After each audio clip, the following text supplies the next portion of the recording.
से कैसे मिले उनका सचिव प्रबुद्ध, सोचे सचिव प्रबुद्ध। प्रणाम महाराज। कौन? राम?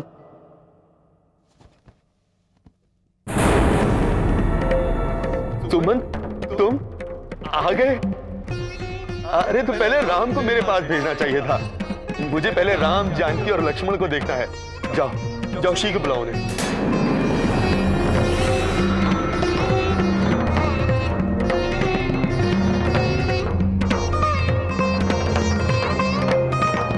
स्तंभ की तरह खड़े मत रहो सुमन, कैके की तरह मेरी अवज्ञा मत करो।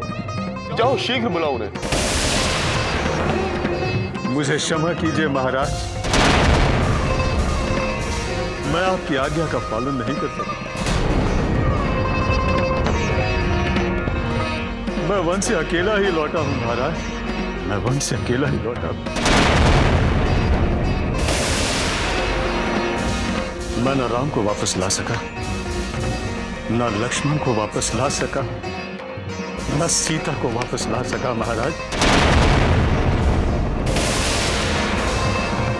मैं आपका अपराधी हूं महाराज, आप जो उचित दंड समझें मुझे दंड दीजिए। अपराधी तो मैं हूं सुमन। एक स्त्री के कहने पर आकर मैंने अपने परिवार के समस्त सुखों में आग लगा दी। जिस राम ने हम सबको सुख संतोष दिया, उसे मैंने वनवास भेज दिया। फिर भी मेरे राम ने कोई विरोध नहीं किया। एक शब्द भी नहीं बोला मेरा राम, एक शब्द भी नहीं बोला। और मेरा दुर्भाग्य देखो सुमन, ऐसे आज्ञाकारी पुत्र से बिछड़ने पर भी मेरे प्राण नहीं गए। इसका अर्थ यही है ना सुमन कि पूरे संसार में मुझ जैसा पापी दूसरा कोई नहीं।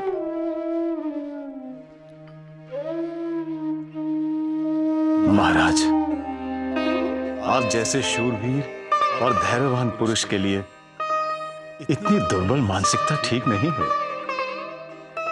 यदि आप ही भावना के अधीर हो जाएंगे तो मुझ जैसों को धैर्य कौन देगा महाराज?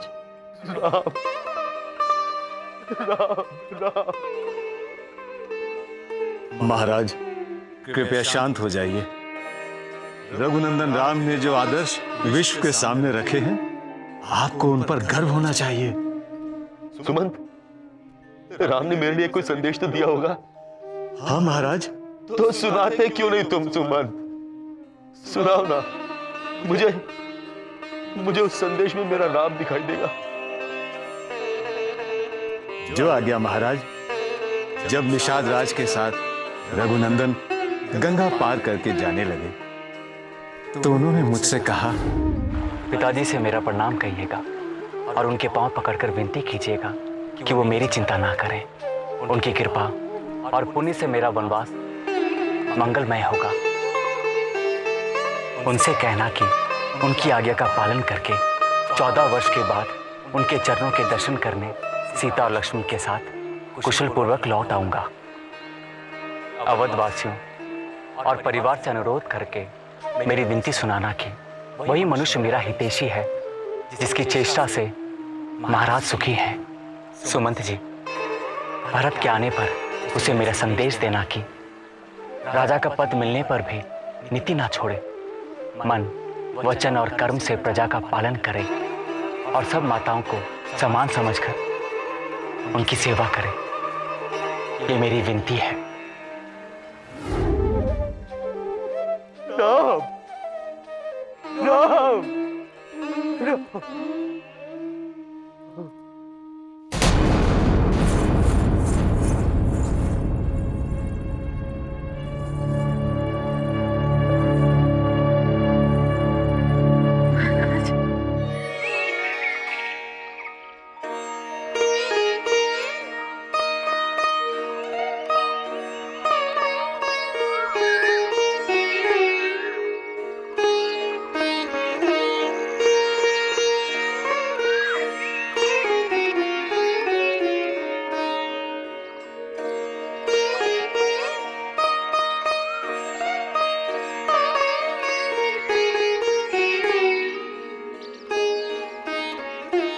हे दशो दिशाओं, देवताओं, दिक्पालों, गंधर्व, किन्नर, अप्सराओं, वृक्षों, लताओं, वन देवताओं, मैं अपने पति और देवर के साथ यहाँ निवास करूँगी।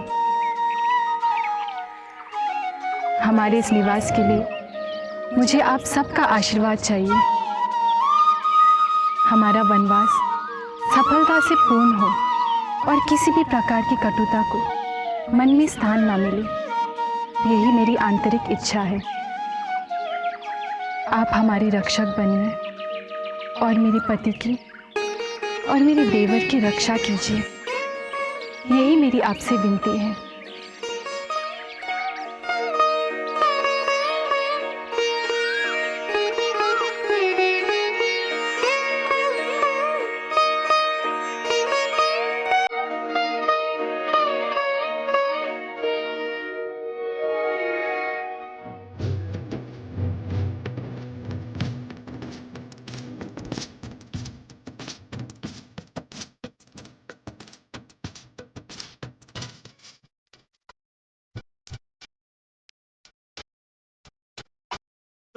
भाव देखो दूर तीन लोक में हर घर जिनका अपने लिए कुटी छाने को जोड़ रहे वे तिनका तिनका बनकर भील की रात देवता हाथ बटाने आए इनका। वर्ण कुटी देख स्वर्ग का हो जाए, जब जिसे चाहे अपने तीर का लक्ष्य बनाए। विधना तेरी नीति किसी की समझ न आए।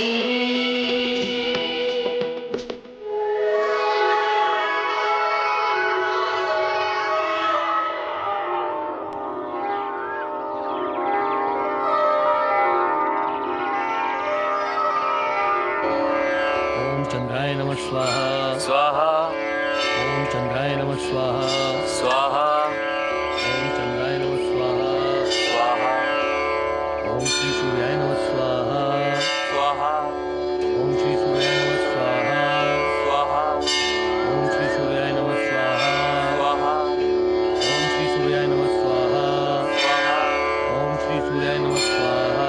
स्वाहा।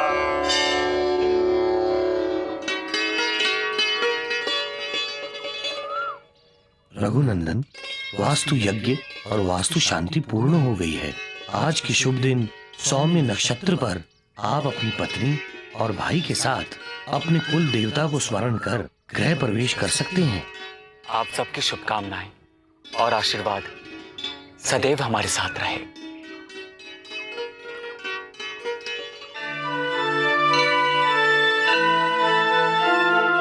नमो वास्तु पुरुषाय भूशय्या अभिरत प्रभो मद्ग्रहे धन धान्यादि समृद्धिं कुरु सर्वदा।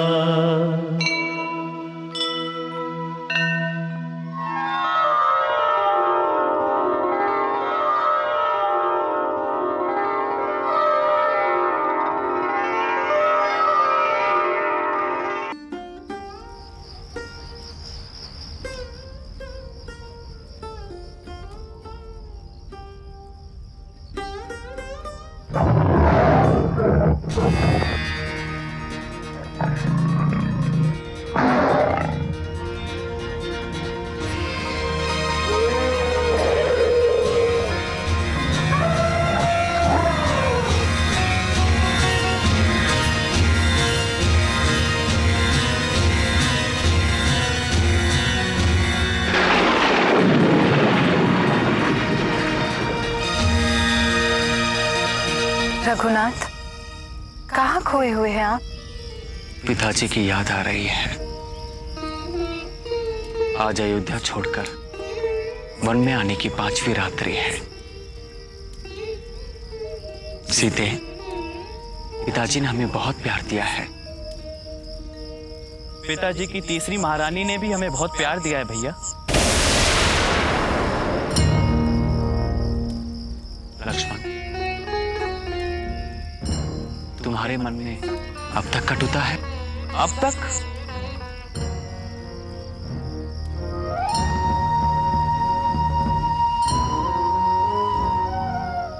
किसी और को दोष मत दो लक्ष्मण।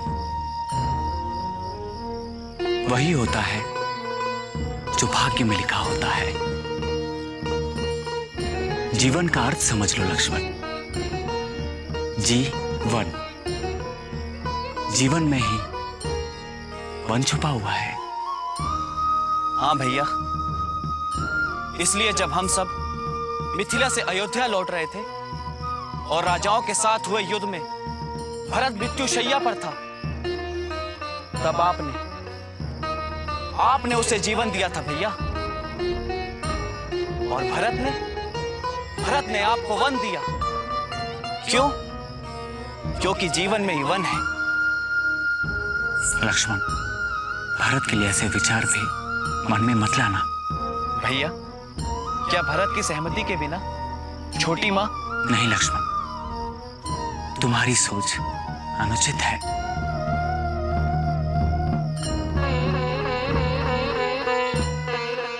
मनुष्य जब विपरीत परिस्थितियों के घेरे में घिर जाता है, तब उसका अपना मन उसका शत्रु बन जाता है,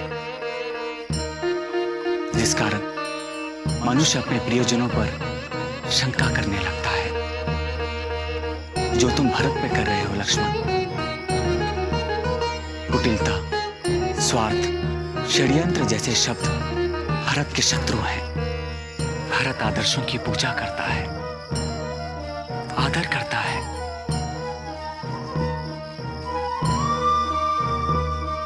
दुख तो इस बात का है कि अब हम पिताजी, माए, भरत, शत्रुघ्न, मांडवी, उर्मिला, श्रुतकीर्ति, इन सब से 14 वर्ष के बाद मिलेंगे। ये 14 वर्ष ऐसे ही बीत जाएंगे रघुनंदन। शत्रुघ्न, मेरा मन मुझे बार बार संकेत दे रहा है कि अयोध्या में सब कुछ कुशल मंगल नहीं, इसलिए मैं अब ननिहाल में और रुकना नहीं चाहता। आप जानकीनाथ की याद में बेचैन हैं? भरत भैया, तो हम जानकी भाभी और राम भैया को यहीं बुलवा लेते हैं। परंतु राम भैया तो हमें बुलाने वाले थे। यहां आते समय यही तो कहा था उन्होंने मामा जी से। फिर उनका कोई संदेश क्यों नहीं आया? न कोई दूत, न संदेश। मेरा जी घबरा रहा है शत्रुघ्न, और मैं विचित्र स्वप्न देखने लगा हूं। अवश्य अयोध्या में कुछ अमंगल हुआ। कौशल्या, कौशल्या, कौशल्या, मुझे कुछ हो रहा है। कौशल्या, कुछ हो रहा है। क्या हो रहा है महाराज? मेरे सीने में ज्वाला भड़क रही है। मैं जल रहा हूँ अंदर से। कौशल्या, मैं अंदर से जल रहा हूँ। कुछ करो कौशल्या, कुछ करो कौशल्या।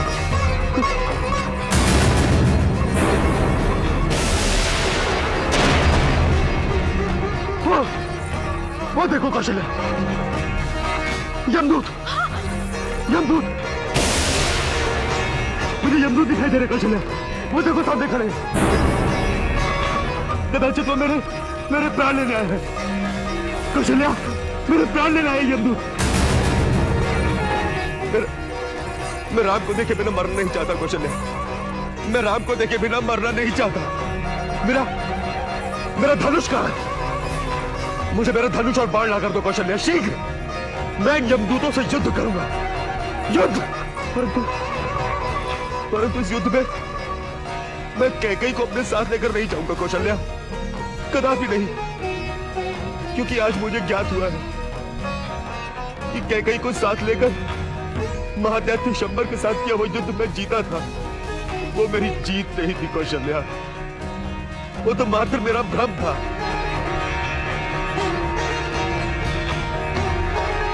मैं तो कैकेयी को 2 वरदान देकर हार गया था, सब कुछ हार गया था। मेरे सभी बताओ, मेरे सभी बताओ। कौशल्या ने रोको, देखो मेरे पास है। कौशल्या ने रोको।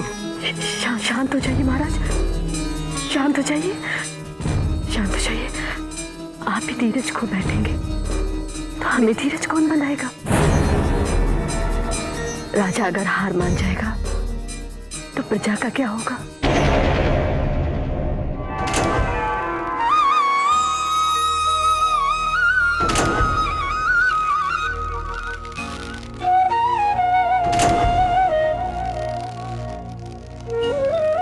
कहा?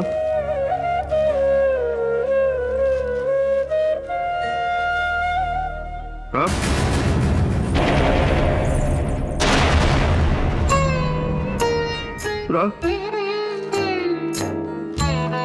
महाराज, आप रघुकुल के सूर्य हैं। ये सूर्य अब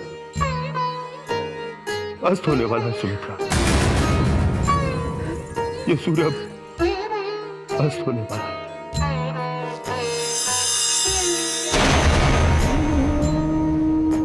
ऐसा न कहिए पिताजी, आप हम सबका आधार हैं। परंतु बेटी, जो इस आधार का आधार है, मेरा वो राम तो वन में चला गया है।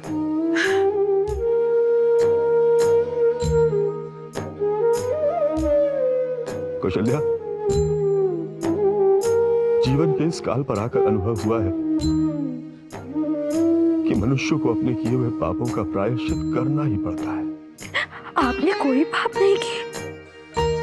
ये केवल पापी ही जानता है कि उसने कब और कहां पाप किया है।